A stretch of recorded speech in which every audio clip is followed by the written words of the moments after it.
5 seconds. Start. மாண்புமிகு தலைவர் அவர்களே, நம்முடைய மேதகு ஆளுநர் அவர்கள் சட்டமன்ற பேரவைக்கு உவந்தளித்த பேருரைக்கு நன்றி தெரிவிக்கும் தீர்மானம் இங்கே முன்மொழியப்பட்டிருக்கிறது. அதனை வழிமொழிந்து என்னுடைய ஒரு சில கருத்துக்களை இந்த அவையின் முன் வைக்க விரும்புகிறேன். இந்த உரை வரவிருக்கிற நிதிநிலை அறிக்கைக்கு அச்சாரமாக விளங்குகின்றது என்று நான் சொன்னால் அது மிகையாகாது என்றே கருதுகின்றேன்.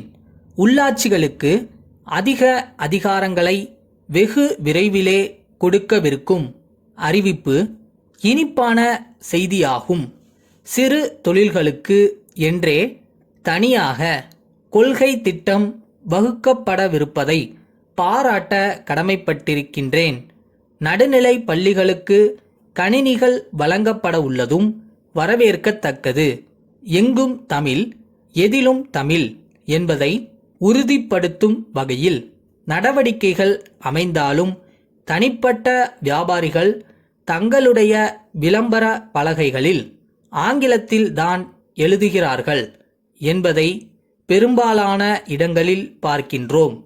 தமிழை முக்கியப்படுத்தும் விதமாக எழுதச் சொல்லி அப்படி எழுதாதவர்களுடைய விளம்பர பலகையை அகற்றுவதற்குரிய நடவடிக்கையை அரசாங்கம் எடுக்க வேண்டுமென்ற என்னுடைய வேண்டுகோளை வைத்திட நான் விரும்புகிறேன். தற்போது கொசு தொல்லை தமிழகத்தின் எல்லா பகுதிகளிலும் ஏற்பட்டு இருக்கின்றது. எந்தவித பாகுபாடுமின்றி எல்லோரையும் சமமாக பாவித்து கொசுக்கள் கடிக்கின்றன. இதனால் பல்வேறு நோய்கள் ஏற்படுகின்றன.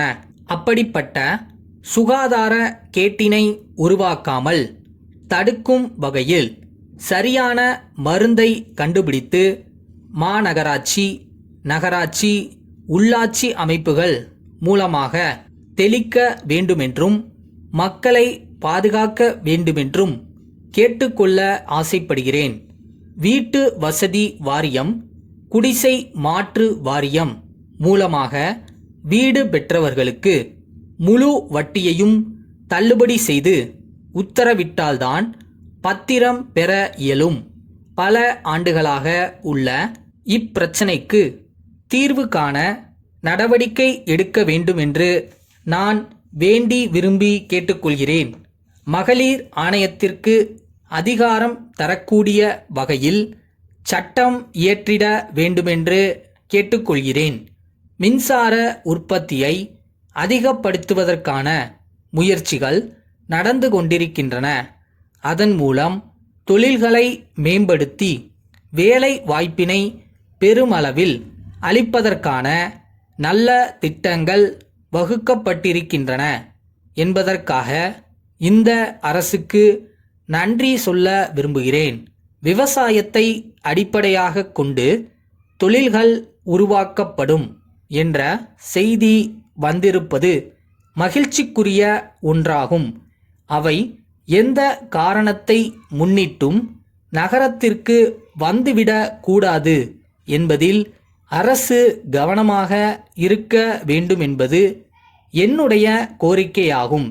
கிராமப்புறத்திலேயே இருந்து மகளிர் குழுக்களுக்கு சிறப்பு அனுமதி கொடுத்து அவற்றை மேம்படுத்த வேண்டும் என்று வலியுறுத்தி கூற விரும்புகிறேன். மொத்தத்தில் இந்த உரை அனைத்து தரப்பு மக்களுக்கும் பயனளிக்கும் உரை என்பதால் இதை வரவேற்று உரையை நிறைவு செய்கிறேன். புதுக்கோட்டை மன்னர் சாலையில் அமைந்துள்ள சங்கரன் சகோதரர்கள் நிறுவனம், கன்னியாகுமரி நேசமணி தெருவில் இருக்கும் ராஜா கூட்டமைப்பிற்கு எழுதும் கடிதம். அன்புடையீர், தங்களது அக்டோபர் மாதம் 12ஆம் நாளிட்ட கடிதமும் அத்துடன் தாங்கள் இணைத்து அனுப்பிய 30,000 ரூபாய்க்கான கேட்பு வரைபோலையும் கிடைக்கப் பெற்றது. மிக்க நன்றி. தாங்கள் அனுப்பியுள்ள தொகை தங்களுக்கு அளிக்கப்பட்ட தள்ளுபடி தொகையை கழித்த பிறகு வரும் மீதி தொகை என்பது தெரிகிறது. அந்த தொகைக்கு மட்டுமே தாங்கள் கேட்பு வரைவோலையை அனுப்பியுள்ளீர்கள். தங்களுக்கு ஏற்கனவே வழங்கப்பட்ட பொருட்களுக்கான பட்டியல்களில் இன்னும் 5ற்கு தாங்கள் பணம் அனுப்பாமல் இருப்பதை தங்கள் கவனத்திற்கு கொண்டு வர விரும்புகிறோம். நிலுவைத் தொகையை உடனே அனுப்பி வைக்குமாறு தங்களை கேட்டுக்கொள்கிறோம். தங்களிடமிருந்து தொகை வந்த பிறகுதான் மேற்கொண்டு தங்களுக்கு பொருட்களை வழங்க இயலும்.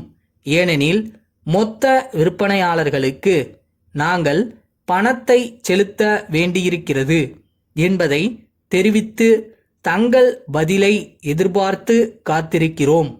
தங்களின் ஆதரவு என்றென்றும் தொடர வேண்டுமென விரும்புகிறோம். தங்கள் நம்பிக்கையுள்ள